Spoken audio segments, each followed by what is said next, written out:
नमस्कार मित्रों, हमारी सीरीज चल रही है ग्रहों के सिद्धांतों पर, एपिसोड नंबर 12 में। और आज हम बात करेंगे ग्रहों की महादशा वर्ष।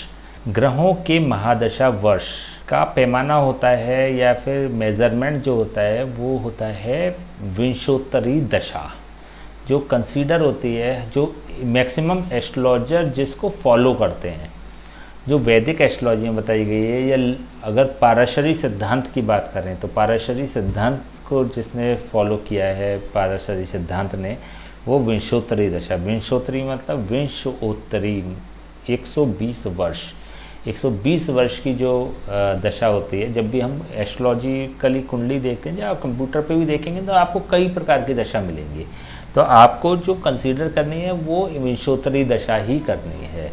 और भी दशाएं आपको मिलेंगी, उनके सबके अलग सिद्धांत है, लेकिन हम जो पढ़ा रहे हैं, हम जो बता रहे हैं, हम जो सिखा रहे हैं, वो विंशोत्तरी दशा के आधार पर प्रेडिक्शन की बात कर रहे हैं।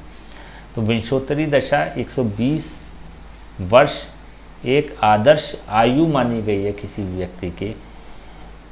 120 वर्ष में वह प्रत्येक ग्रह कितने कितने वर्ष का भ्रमण करेगा, इसके बारे में हम चर्चा करेंगे। विंशोत्तरी दशा किसी भी ग्रह से शुरू हो सकती है, उसका प्रारंभ किसी भी ग्रह से हो सकता है, जैसे मंगल से हो सकता है, बुध से हो सकता है, मान लीजिए बुध से होता है। तो जब हम विंशोत्तरी दशा निकालते हैं उसके साधन की एक विधि होती है। विंशोत्तरी दशा साधन की अलग विधि होती है, उसकी हम बाद में चर्चा करेंगे।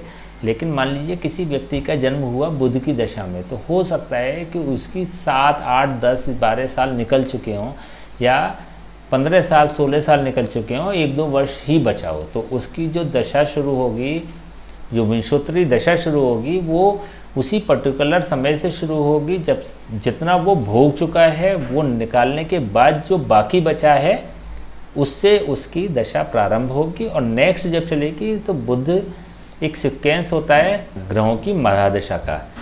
महादशा का होता है, देखिए अभी हम जो चर्चा कर रहे हैं केवल वर्षों की हम बात कर रहे हैं, लेकिन क्योंकि विषय है तो एक हम आपको सिद्धांत बताते हैं।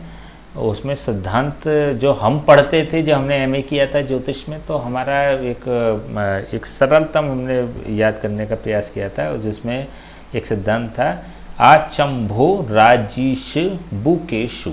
आ मतलब आदित्य, सूर्य, फिर चंद्रमा, फिर भौ मंगल। आचंभो, फिर सूर्य, फिर चंद्रमा, फिर मंगल, फिर राहु, फिर जी का मतलब गुरु, जीव, और राजीश, फिर शनि, फिर बुकेशु, बुध, केतु और शुक्र। इस तरह से इसका सीक्वेंस होता है। पहले सूर्य, चंद्र, मंगल, फिर राहु, फिर गुरु, फिर शनि, फिर बुध, फिर केतु और फिर शुक्र। इस तरह से विंशोत्तरी दशा का एक सीक्वेंस होता है। चलिए हम एक वर्षों की एक बात और कर लेते हैं। सूर्य के 6 वर्ष होते हैं विंशोत्तरी दशा में। 120 वर्षों के समय में जो सूर्य को समय मिला है वो केवल मात्र 6 वर्षों का मिला है। चंद्रमा को 10 वर्ष मिले हैं, मंगल को 7 वर्ष दशा मिली है, बुध को 17 वर्ष की दशा मिली है, गुरु को 16 वर्ष, शुक्र को 20 वर्ष, शनि को 19 वर्ष, राहु को 18 वर्ष और केतु को 7 वर्ष। इसमें सबसे छोटी दशा सूर्य की होती है और सबसे बड़ी जो दशा होती है वो शुक्र की होती है। ठीक है, तो जब भी आप महादशा देखेंगे या फिर आने वाली दशा देखेंगे तो आपके एक ये पता होना चाहिए कि किस तरह से इसको देखा जाता है। सीक्वेंस वही जो हमने बताया, उसी हिसाब से इनके सीक्वेंस चलते हैं। ठीक है, हमने बात करी ग्रहों की महादशा वर्ष की, और नेक्स्ट एपिसोड में हम नए सिद्धांत के साथ उपस्थित होंगे। तब तक के लिए आज्ञा दीजिए, नमस्कार।